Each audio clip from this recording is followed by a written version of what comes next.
terkasih. Salve fratres, te iterum videre Patris Allegro Veritas Liberavit Vos. Welcome into the jungle of Protestantism. Sangat menarik bahwa akhir-akhir ini Patris Allegro menjadi bahan perbincangan bukan saja di sosial media, tapi kebablasan sampai ke mimbar-mimbar Protestan. Apa yang terjadi? Kenapa? Por qué? Oke, ada video terbaru dari seorang pendeta yang di hadapan jemaatnya ketika sedang melaksanakan seminar apakah. Video Patris Allegro dibuka besar-besaran, lalu Patris Allegro dihina di situ. Patris Allegro dianggap sebagai pemfitnah dan seterusnya. Jadi mari kita beri pertemuan kita ini. Saya terpaksa harus menyebut nama orang supaya identifikasinya jelas. Ebenheiser Plaimo dan Sola Scriptura konsisten menambah denominasi sejak 1517. Jadi Sola Scriptura itu konsisten menambah denominasi sejak 1517. Ya. Ada saat nama diseret ke mimbar orang lain. Ada satu hal yang membedakan perdebatan publik dari serangan pribadi, ruang dan konteks. Ketika seseorang memilih untuk menyebut nama Anda secara terbuka, bukan di forum akademik, bukan di media netral, tetapi di tengah ibadat umatnya sendiri, maka ia bukan hanya mengutarakan opini, melainkan mengemas Anda sebagai bahan khotbah. Itulah yang dilakukan pendeta Ebenheiser Plaimo terhadap Patris Allegro. Di hadapan jemaatnya, ia memutar cuplikan video, mengomentari, bahkan membangun retorikanya di atas narasi tentang Patris Allegro. Dengan kata lain, nama dan isi pesan Patris Allegro dijadikan bagian dari liturgi retorika untuk menguatkan posisi teologisnya sendiri. Manipulasi besar-besaran. Mengapa ini layak ditanggapi saudara-saudara? Karena konteks ibadat memberi bobot otoritas. Ucapan dari mimbar sering diterima jemaat sebagai kebenaran rohani, meskipun yang disampaikan adalah opini pribadi atau tuduhan sepihak, bukan? Karena penyebutan nama secara langsung mempersonalisasi serangan. Ini bukan diskusi gagasan netral, melainkan framing terhadap pribadi yang dihubungkan dengan fitnah atau serangan iman. Nah, karena membiarkan tanpa klarifikasi berarti membiarkan narasi tunggal menguasai ruang publik. Apalagi jika jemaatnya tidak memiliki akses terhadap penjelasan atau data dari pihak yang disebut. Penting ada klarifikasi ya. Jadi, menanggapi pernyataan pendeta Eben bukanlah reaksi emosional, tetapi tindakan wajar untuk mengoreksi distorsi, meluruskan fakta, dan memastikan bahwa mimbar ibadat tidak dijadikan ruang bebas untuk menyudutkan pribadi dengan label teologis yang tidak akurat. Ya. Jadi, mari kita periksa isi khotbah di hadapan jemaat dengan bahan video Patris Allegro. Ada konsistensi yang hanya ada di brosur. Ya. Pendeta Ebenheiser Plaimo memulai dengan klaim yang terdengar gagah. Protestan itu konsisten karena berpegang pada Sola Scriptura. Kedengarannya rapi di telinga jemaat, tetapi sejak kalimat berikutnya, retak logikanya langsung terlihat.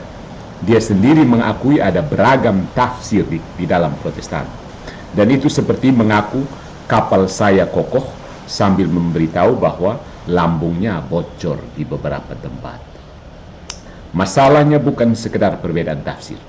Masalahnya adalah fondasi epistemologis yang dia agung-agungkan. Alkitab saja, Sola Scriptura.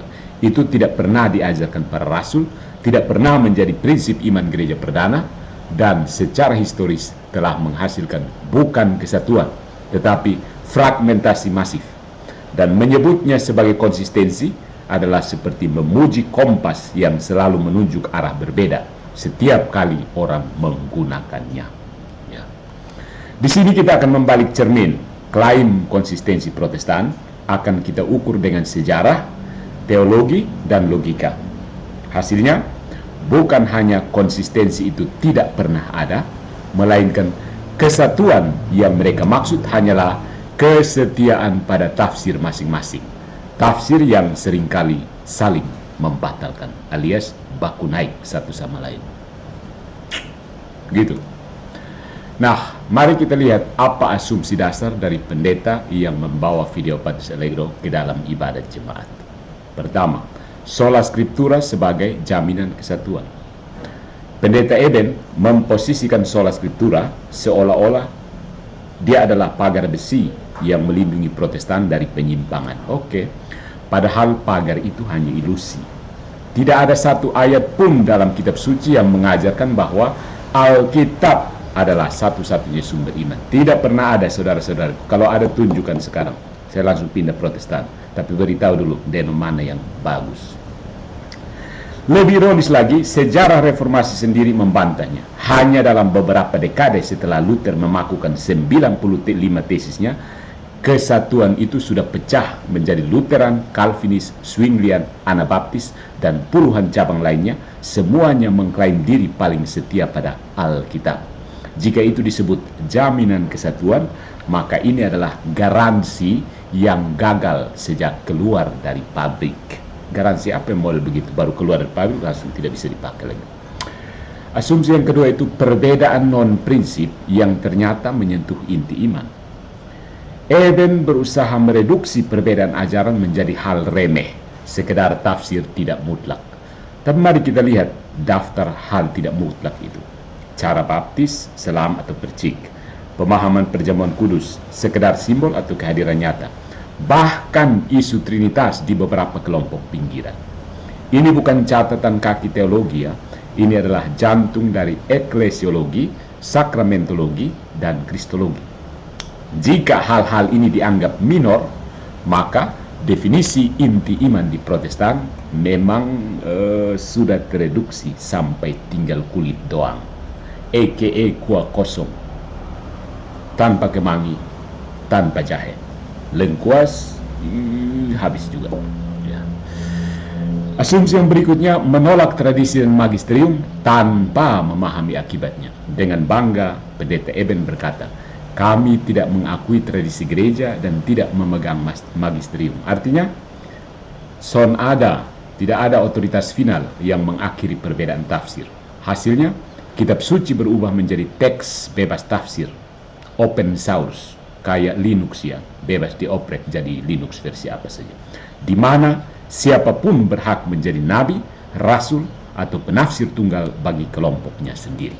Konsistensi yang dijanjikan pun runtuh, digantikan oleh demokrasi teologis yang liar, di mana suara terbanyak atau pendiri jemaat jadi rujukan kebenaran. Bukan, itulah yang terjadi di Protestan, bukan begitu. Nah, itu tentang asumsi dari pendeta Protestan tersebut. Yang kedua, ada kesalahan logika dan teknik retorika.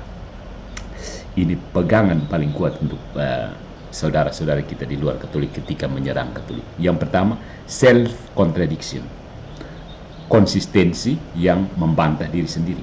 Eden membuka dengan klaim Protestan konsisten pada Alkitab, lalu tanpa berkedip mengakui bahwa Protestan punya tafsir yang berbeda-beda.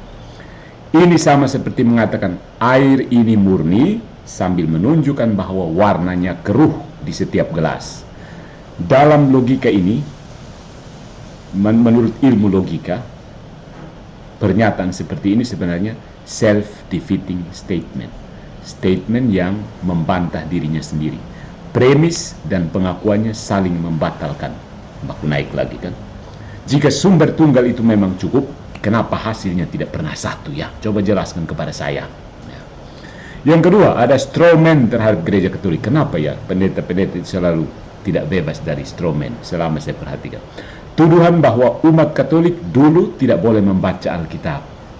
Ini adalah narasi usang yang diulang tanpa konteks. Faktanya, saudara-saudariku, salam dari Kota Kupang, Kota Karang, Batu Piak. Justru gereja Katolik yang menyusun, menyalin, melestarikan, dan menetapkan kanon kitab suci pada abad keempat. Pembatasan yang pernah ada tidak terkait dengan membenci firman Tuhan, tetapi melindungi umat dari terjemahan atau tafsir liar yang menyesatkan. Nah, apa kondisi yang dikhawatirkan gereja saat itulah yang justru terjadi di Protestan sekarang. Tafsir liar bebas tanpa koreksi. Siapa mau dengar siapa, baku naik saja, begitu. Yang ketiga, cherry picking sejarah peradaban.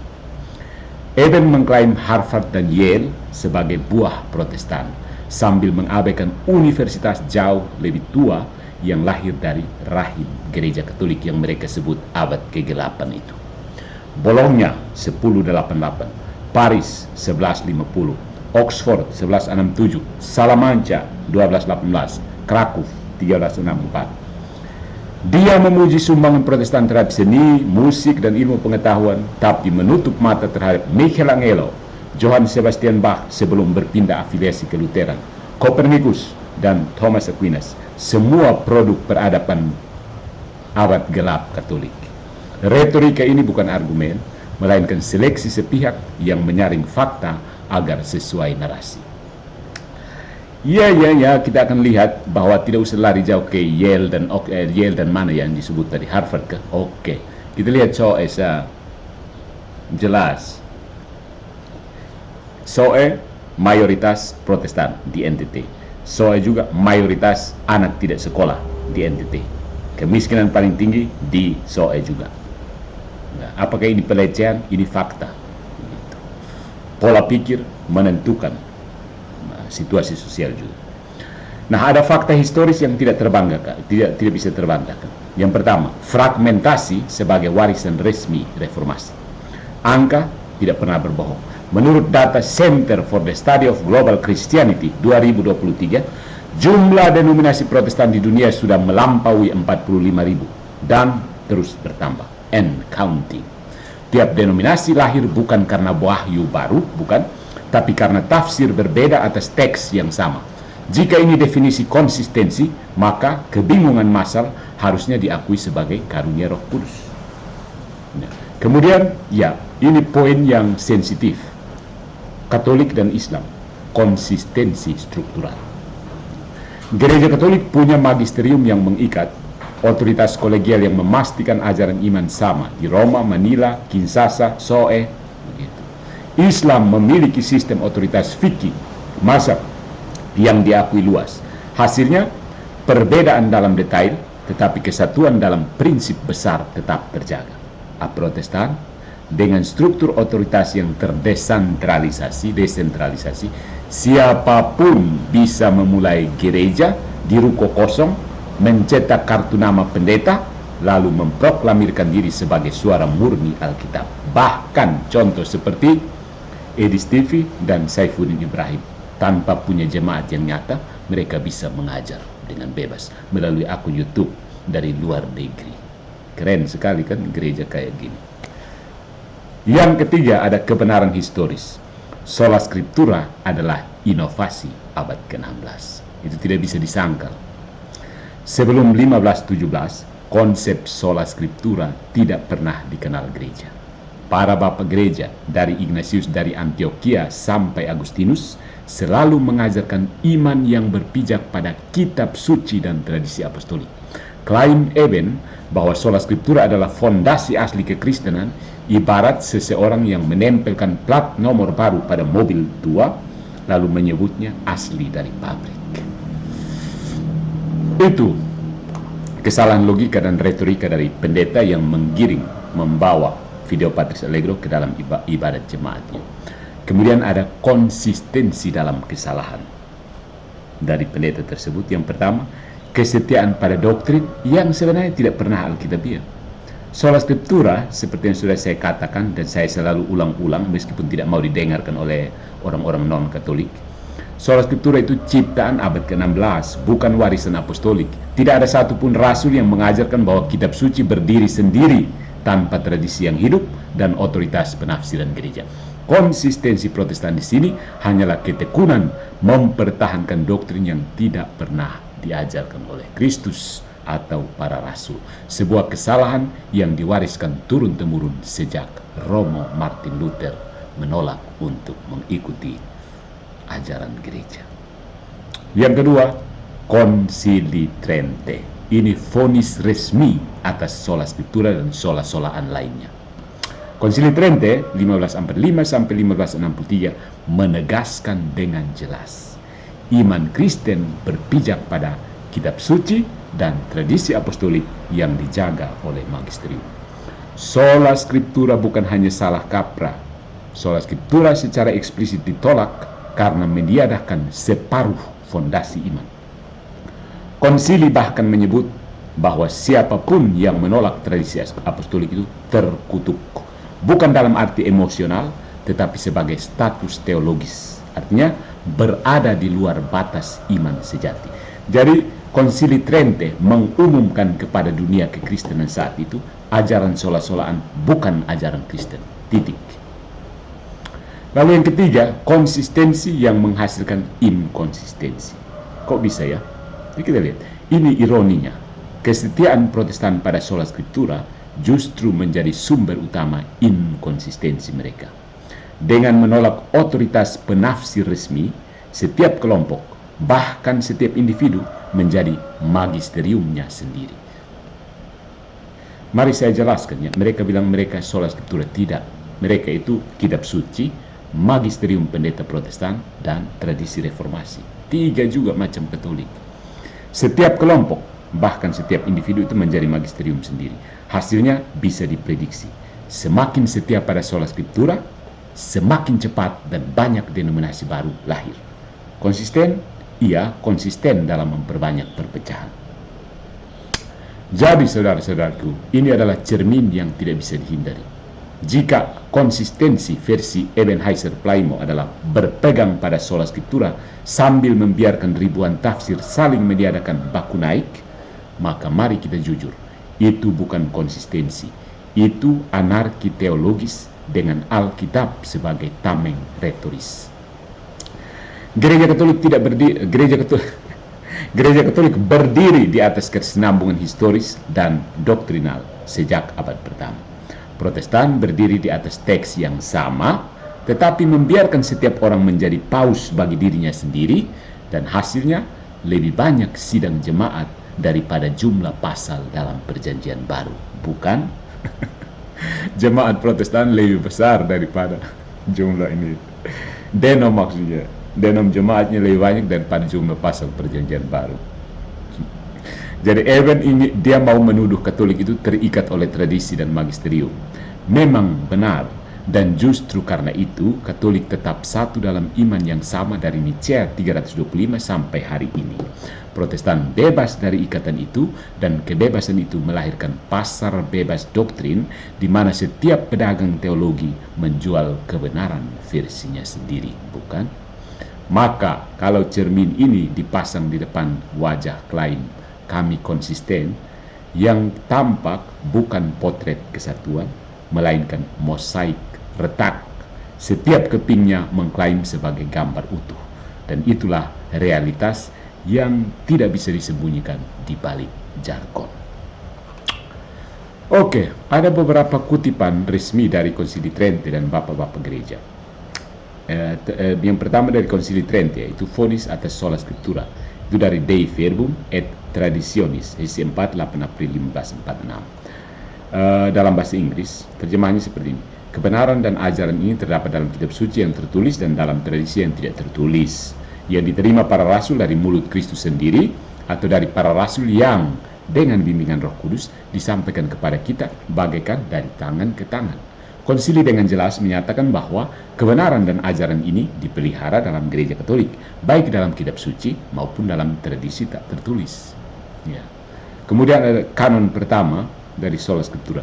If anyone says that the received and approved rites of the Catholic Church, a custom to be used in the solemn administration of the sacraments, may be despised or may be omitted at pleasure by ministers without sin, or be changed into other new rites by any pastor of the churches, let him be anathema.